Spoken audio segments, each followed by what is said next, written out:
السلام علیکم ورحمۃ اللہ وبرکاتہ۔ دوستو، سلطان محمود کا ایک غلام تھا جس کا نام ایاز تھا۔ بادشاہ کو اپنے اس غلام سے بہت محبت تھی، مگر دوسرے درباری اس بات کو بالکل بھی پسند نہیں کرتے تھے کہ بادشاہ اس سے محبت کرے، اور وہ اس غلام سے حسد کرنے لگے۔ بادشاہ نے اس بات کو بھانپ لیا کہ میرے درباری میرے اس غلام سے حسد کرتے ہیں، میرے اس سے محبت کرنے کی وجہ سے۔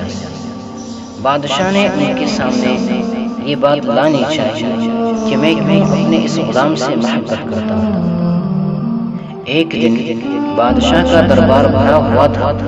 بادشاہ نے اعلان کیا کہ جس کو جو چیز پسند ہے وہ اس پر ہاتھ رکھ وہ چیز اس کو دی جائے۔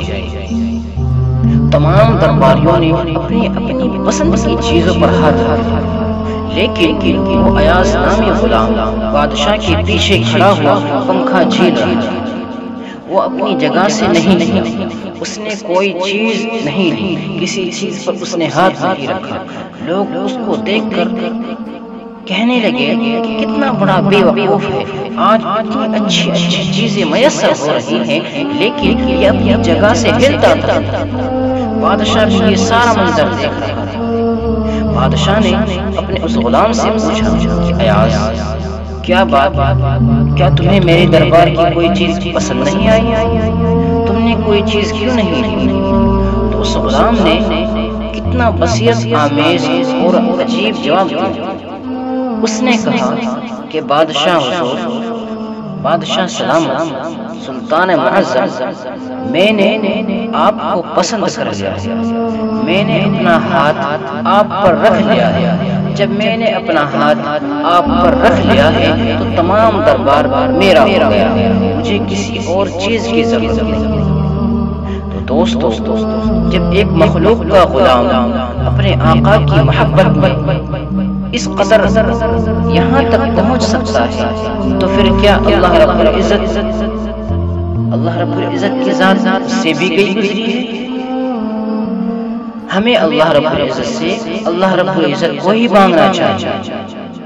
اگر ہم کوئی اور چیز مانگیں گے تو ہمیں وہ چیز مل جائے گی، ہم دنیا کو مانگیں گے تو ہمیں دنیا مل جائے گی۔ اگر وہ ایاز نامی غلام کوئی چیز مانگتا تو اس کو وہ چیز مل جاتی، لیکن بادشاہ کی محبت، لہذا ہمیں چاہیے کہ ہم اللہ رب العزت سے اللہ رب العزت کو مانگیں۔ بے وقوف لوگ وہ ہوتے ہیں، دنیا والے لوگ وہ ہوتے ہیں جو دنیا کو مانگتے ہیں، لیکن عقل مند اور ہوشیار لوگ وہ ہوتے ہیں جو اللہ رب العزت سے اللہ رب العزت کو ہی مانگتے ہیں، اور جس نے اللہ رب العزت کو مانگ لیا اللہ رب العزت اس کے اور جس کا اللہ ہو گیا اس کا سب کچھ ہو گیا۔